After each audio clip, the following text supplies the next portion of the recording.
Bovine tuberculosis is one of the biggest threats to our cattle industry today, particularly in the West. We spoke to some cattle farmers in Dorset to see how they felt about bovine TB.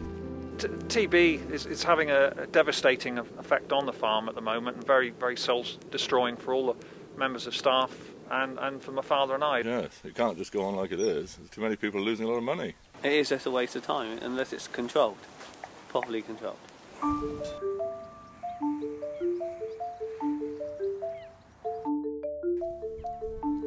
Bovine TB is one of the biggest challenges facing cattle farmers in the UK today. On average, 100 cows are slaughtered each day because of the disease. We visited James, a dairy farmer who has been under TB restrictions for over 2 years. During this time, he has had 22 animals slaughtered, of which only 1 cow was found to actually show visible signs of TB. Although James does get compensated for the animals that he loses, the compensation he gets is no recompense for the loss of his loved cattle.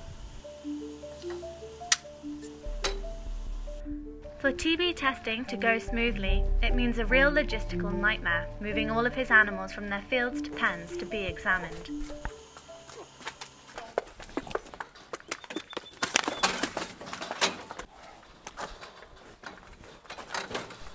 The farm's vet, Jenny, gave all of James's cows 2 jabs in the necks a few days ago. Today she's come back to feel their necks for lumps to see if any of the cattle have reacted. They may well have a lump, but it's the bottom one that's the telltale sign of a reaction to TB, and that's what James doesn't want to find. We measured the 2 bits that we've clipped. The calipers. As you can see, it's fairly stressful on cattle doing all this, which we have to do every 60 days.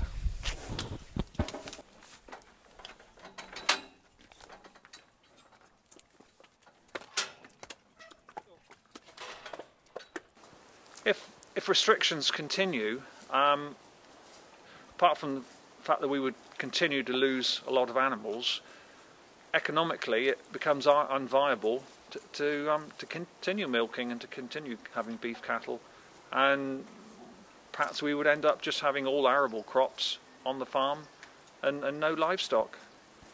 Many farms around here, in fact, have done that. They've sold their cattle, partly because of TB reasons and partly because of low milk prices. They've just felt there's no future in it. They've sold their animals and now just grow crops. It only takes 1 animal to react to the TB test, and then the whole herd is closed down, which means you can only sell animals direct to slaughter. You can't sell breeding animals to other farmers, and that is how farmers make a lot of their money from cattle, by selling their animals.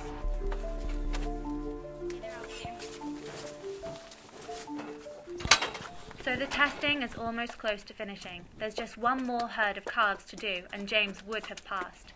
But this one's reacted, which means that this cow, also in calf, has to be compulsory slaughtered, and James's herd will have to remain shut down. James won't be able to sell or even move any of his pedigree animals, and he'll have to do a test again every 60 days until he goes clear. Farmers have to clear 2 tests 60 days apart until they may sell their animals again.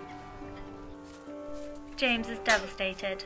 The disease costs taxpayers around £100 million a year. It only takes 1 animal to fail the whole herd. So why is the disease getting worse? We asked Jenny what she thought about the current measures to control the disease. I think that TB testing it's a very reliable method. It probably is the best method, but I think for detecting cattle that have TB, but I think it should be used along with other control measures. In recent years, badgers have come under harsher scrutiny for the spread of the disease. As a protected species and a species with no natural predators, the badger population within the UK has rapidly expanded, and the government recently confirmed the animals as a significant reservoir for the disease. However, there are currently no measures to control the disease within the badger population. So we've got some approved buildings these animals are in, and one of the stipulations that the government want is that the yard or the building should be badger proof. In other words, so badgers can't get in to spread disease to the cattle. which to me just proves the point that the badgers are the ones spreading the disease, and we're getting to the ridiculous stage now where we've got to fence our cattle in to keep the badgers out, and that just shows how bad the situation has got. We visited some nearby farmers to see what they felt about potential measures to control the badger population in hope of preventing this terrible disease. Yeah, they've got to start looking in the wildlife seriously rather than just controlling the dairy herds. They have to be some sort of control, either by injecting or by a cull or whatever. We spoke to local badger groups asking them what they thought about potential culling methods to control the spread of the disease within the UK.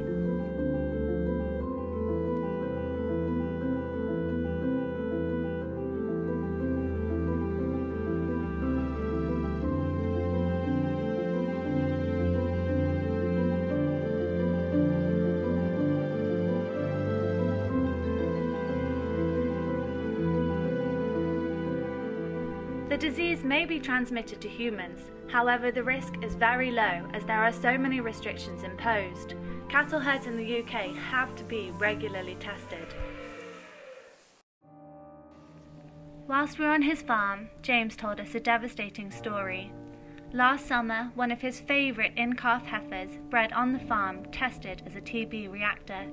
She was so heavily pregnant, James had to call a slaughterman to come on his farm and shoot her there and then.